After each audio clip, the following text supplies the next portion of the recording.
Hello and welcome to the Film Jerk Podcast. I am your host, Edward Havens. Today we continue our journey through the 1980s Martin Scorsese Cinematic Universe with another underrated gem of his, 1983's The King of Comedy. And I'm thinking as I'm sitting here now, well, maybe this is my big break. This is my big chance. You know what I mean? You don't just walk onto a network show without experience.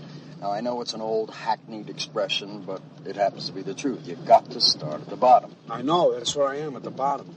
That's a perfect place to start.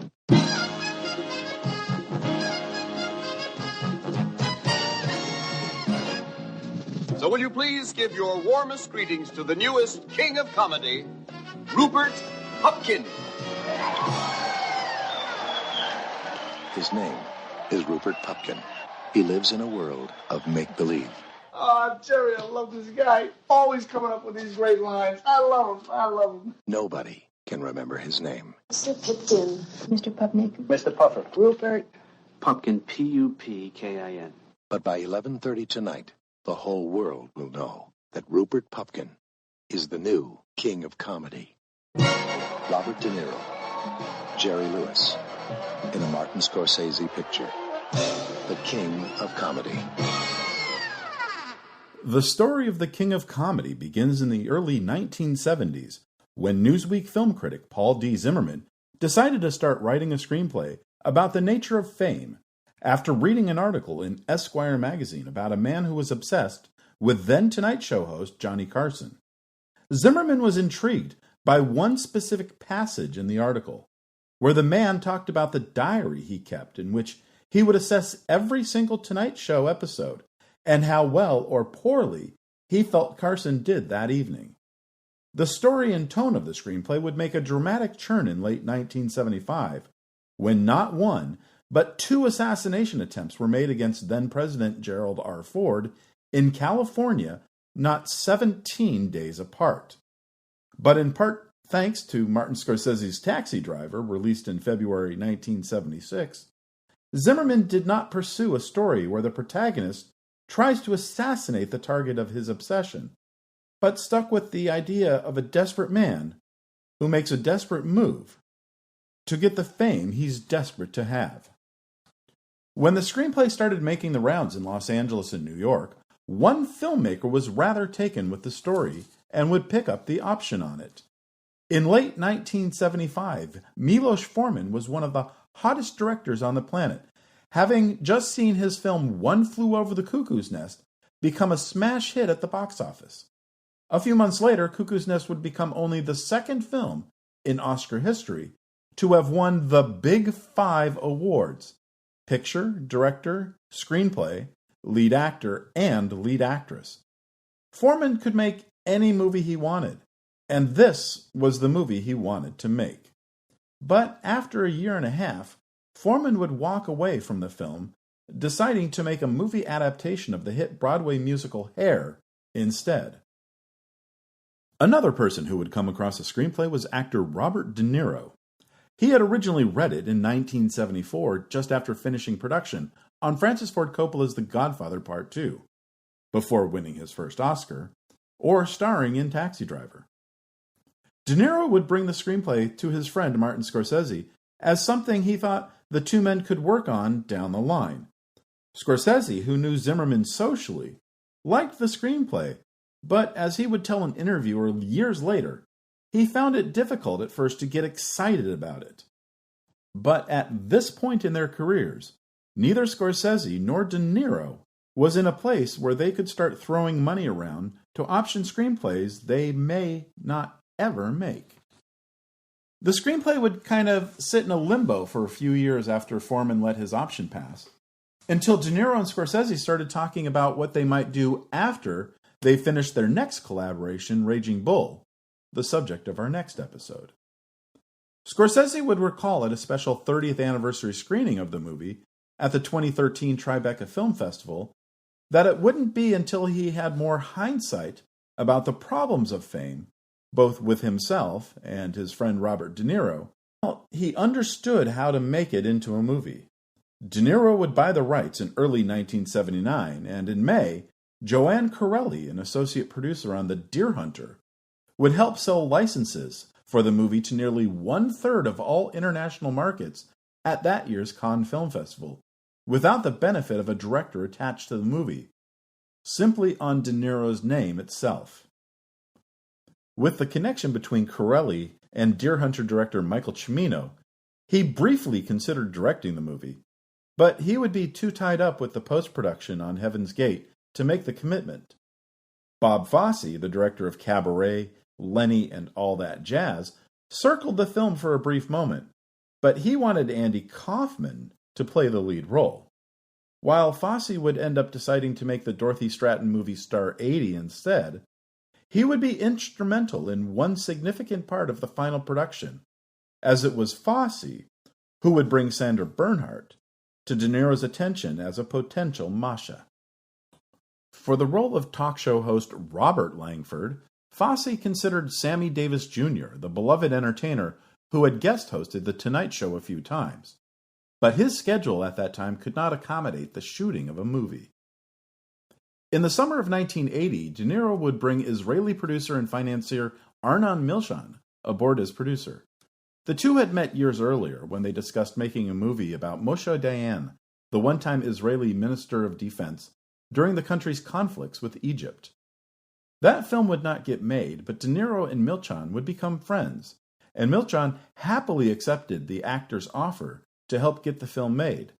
It would be his first of more than 100 American productions, including Pretty Woman, JFK, Under Siege, Natural Born Killers, Heat, LA Confidential, Fight Club, Mr. and Mrs. Smith, Gone Girl, The Revenant, and Ad Astra. Finally, in mid-1981, Scorsese committed to making the movie. While he and De Niro worked through the screenplay, the director made a list of who he thought should play Langford. His first choice was, naturally, Johnny Carson, who had only ever appeared in one movie to this point, the 1964 Connie Francis musical Looking for Love, where he would play himself. Carson was not an actor. He never pretended to be an actor, and he would very politely decline Scorsese's official offer to join the production. Other people Scorsese considered for the role included Joey Bishop, Dick Cavett, Dean Martin, Frank Sinatra, and Orson Welles, all who had spent considerable time either guest hosting The Tonight Show or functioning as a host of some kind of variety show. But the only other person Scorsese would make an official offer to after Carson was comedy legend Jerry Lewis. By 1981, Jerry Lewis was not quite the star he had once been. After his disastrous 1970 comedy Which Way to the Front, Lewis would not appear on movie screens for another 10 years, when his disastrous 1980 comedy Hardly Working opened and quickly closed in theaters.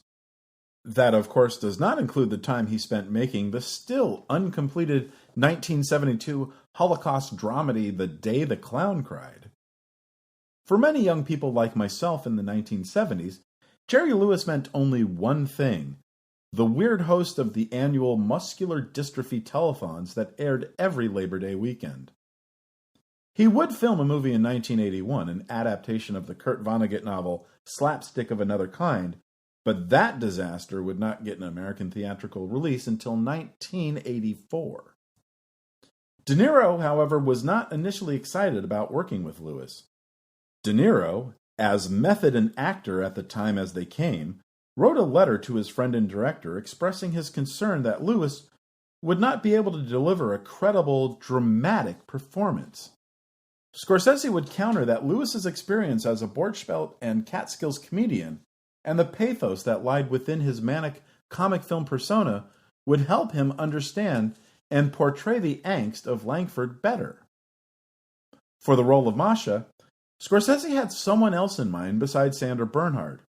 The director had wanted to work with Meryl Streep for years, and she and De Niro had been looking to work together again after The Deer Hunter.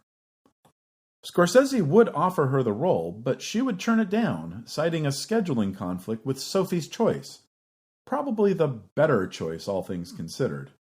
Bernhard, who was still a minor cult figure in New York entertainment circles, would book her first significant movie role after doing an uncredited voice in Shogun Assassin and a small role as Girl Nut in Cheech and Chong's Nice Dreams.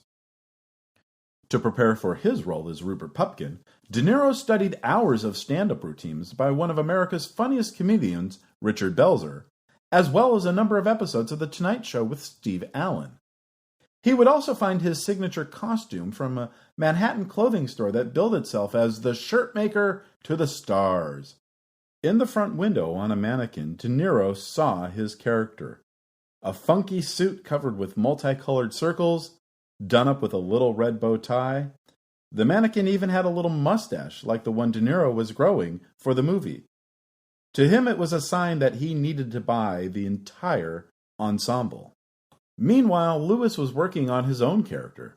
The first thing he would ask Martin Scorsese was if it wouldn't be too much trouble that maybe they could change the name of the character from Robert Langford to Jerry Langford. Lewis figured since they would be shooting on the streets of New York City, people would recognize him and call out his name, Jerry! Jerry! And that would lend to the authenticity of the character's popularity. Jerry would also talk Scorsese into letting his regular tailors create the clothes for Langford, even though the production already had a talented costume designer in Richard Bruno, who had already worked on such films as The Way We Were, Westworld, Chinatown, New York, New York, Heaven Can Wait, and Raging Bull.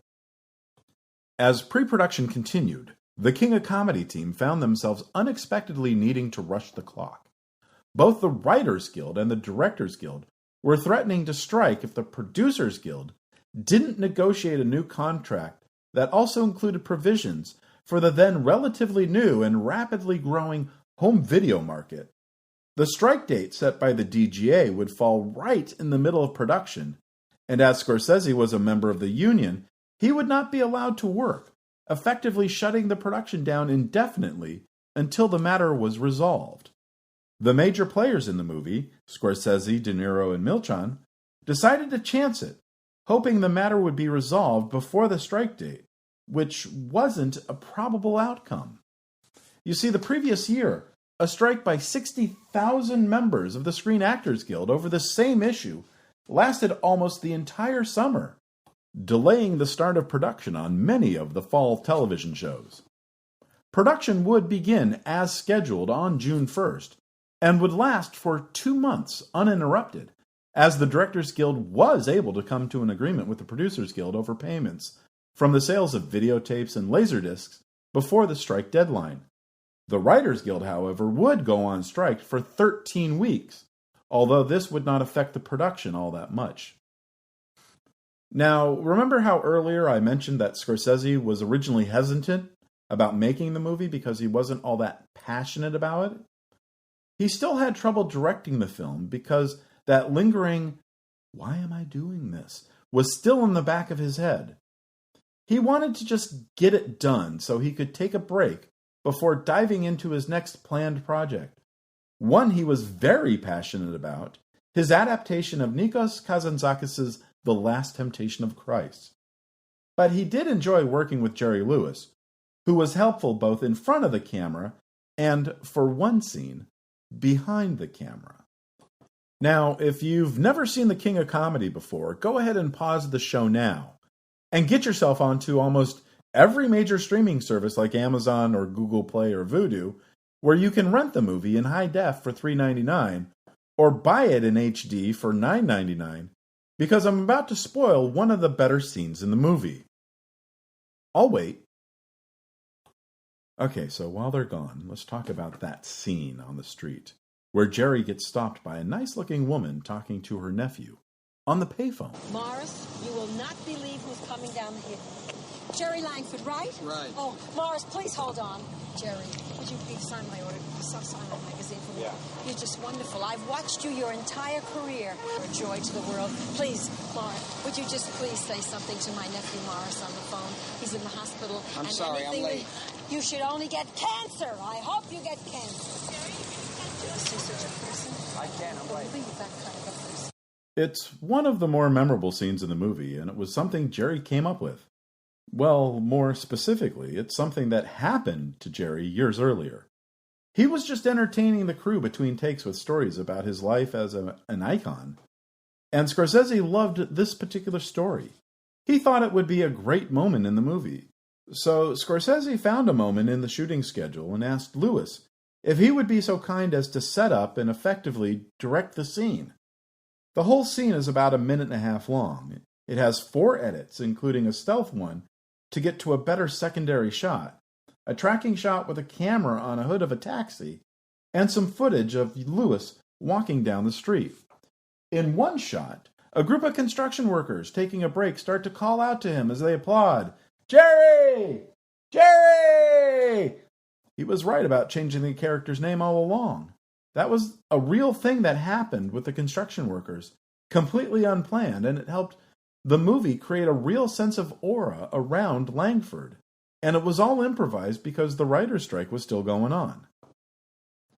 Okay, are the people who stopped to watch the movie back? Good, we can talk freely again. And it's a great movie, right? Anyway, it was this overall ability to improvise that made the film as tolerable to Scorsese as making it was. De Niro would constantly pester Lewis with inappropriate comments just before cameras were to roll during certain scenes to amplify Langford's antipathy and anger towards Pupkin. When the actor playing Lewis's servant had an issue getting the front door open during one take of a scene, Lewis, never breaking character, would hurl an insult at the actor playing the servant, and he just kept going on. And it would be the take Scorsese would use in the movie. And the scene between Masha and Jerry, when she's got him heavily duct-taped in a chair and tries to seduce the talk show host she's obsessed with, outside of the blocking and how the scene needed to end, Bernhardt had complete freedom to do whatever she wanted, and Lewis was free to react however he wanted. Except for how the scene ends. I'm not going to tell you what it entailed, because what Lewis wanted to do frankly sounds extremely misogynistic, even if the character could quantify it as being a justified move. But the scene is still 7 minutes of cinematic gold, putting the viewer in true and honest fear of what might happen by the end of the scene. Production ended at the end of August, to the relief of Scorsese, who found himself getting sick again towards the end of filming. Scorsese was still suffering some after effects of his extended hospital stay in 1978 due to exhaustion and pneumonia, and he could only direct a few hours each day. He would take a rare break once shooting was completed, allowing his editor, Thelma Schoonmaker, time to create her own first cut of the film. He would return to the movie after the first of the year feeling a bit better. They would work together on editing the film for several months, jeopardizing Fox's planned late 1982 awards eligibility release. Finally, in mid-September 1982, Fox would announce the film was being pushed back to an unspecified date in 1983, ostensibly for the chance for Scorsese to do some reshoots and to better prepare marketing for the film's soundtrack. But I cannot find any reports of reshoots happening for the film in the fall or winter of 1982. Finally, a mid-February 1983 release was announced. And when the film was released, the reaction was, as expected for a Martin Scorsese movie, rather rhapsodic. As was his talent, Roger Ebert would be able to nail the film right out of the gate, noting it was one of the most painful and wounded movies he had ever seen. Scorsese doesn't want laughs in the movie, he wrote, and he also doesn't want release. The whole movie is about the inability of the characters to get any kind of positive response to their bids for recognition. His review would finish with a blurb that acknowledged that the film was not fun, but it wasn't bad either. It is frustrating to watch, he would write, unpleasant to remember, and in its own way, quite effective. Ebert would also express that it was hard for him to believe this really was a Martin Scorsese movie. Many critics couldn't also help but acknowledge a direct connection between Rupert Pupkin and Travis Bickle. The great Pauline Kael didn't think it was much of a positive comparison, and she would also throw in another De Niro character from another Scorsese movie into Eviscerate, proclaiming that Pupkin was simply Jake LaMotta without the fists. The ending of the film, where Pupkin, the self-described king of comedy, steps onto a stage for his own television special, sharply divided the critics. Some would embrace the ambiguity of whether or not this was part of Pupkin's delusions or something that was really happening, while others would be angry at the thought of Pupkin getting everything he wanted after all of the trouble he caused. The King of Comedy would open on 14 screens nationwide during President's Day weekend, February 18th through 21st, 1983, including the Coronet in Midtown Manhattan and the Plaza in Westwood. And while the near $10,000 per screen average would normally be considered very good, it would pale in comparison to some of Scorsese's other first-wave large market openings, as well as the single-screen opening for Bill Forsyth's Local Hero, which would open the same weekend to nearly 2.5 times the business of The King of Comedy. The film would continue to play in the same 14 theaters for 4 weeks, when it expanded to 58 theaters in its 5th weekend, where it would gross $299,900. That would be the highest point in terms of ticket sales for the movie. The film would expand to 76 theaters in its 7th week of release, and then it would be a quick slide out of theaters. Fox would stop tracking the film after 12 weeks, with a final reported gross of $2.536 million. And while the soundtrack was pretty darn good, with tracks from the likes of The Pretenders, Talking Heads, Ric Ocasek from The Cars, B.B. King, Van Morrison, Ray Charles, and a track from the score by longtime Scorsese friend and collaborator Robbie Robertson, it would not set the Billboard music charts aflame. And like many an 80s film that disappointed during its initial theatrical release, The King of Comedy would slowly but surely find a receptive audience through VHS rentals and repeated screenings on cable television. Today, the film's effect on the motion picture industry are inarguable. Its tone and liberal mixing of reality and fantasy, to the point you don't know if what you're watching is real or imagined, can be seen in hundreds of movies since, including and especially in its unofficial 2019 remake, Todd Phillips' Joker, which features Joaquin Phoenix in his Oscar-winning role as the Rupert Pupkin stand-in Arthur Fleck, and Robert De Niro himself as the Jerry Langford stand-in Murray Franklin. Scorsese himself was attached to the film as a producer for a time, and the film features a climax once considered by Scorsese for the King of Comedy. Director J. Lee Thompson, whose 1962 movie Cape Fear would be remade by Scorsese several years later, would single The King of Comedy out as a masterpiece during an interview about the making of Scorsese's remake of his movie. And crime fiction novelist Donald E. Westlake would, after seeing the film opening weekend, give up writing a novel he had been working on for a time called The Comedy is Finished, because he felt his premise hewed too close to the plot of the movie. The book would eventually be completed after Westlake's death in 2008 by fellow novelist Max Allan Collins and be published in 2012. A number of book reviewers would unironically compare Westlake's plot lines to The King of Comedy. Scorsese would, in later years, express some regret for making The King of Comedy, but he would also state he thought it featured De Niro's best performance of all of their collaborations. It's definitely a hard film to quote-unquote love, but it's impossible to argue that it isn't effectively hitting in all of its beats. 38 years later, it's still one hell of a ride. Thank you for listening. We'll talk again soon. The Film Jerk podcast has been researched, written, narrated, and produced by Edward Havens for Idiosyncratic Entertainment. Thank you again. Good night.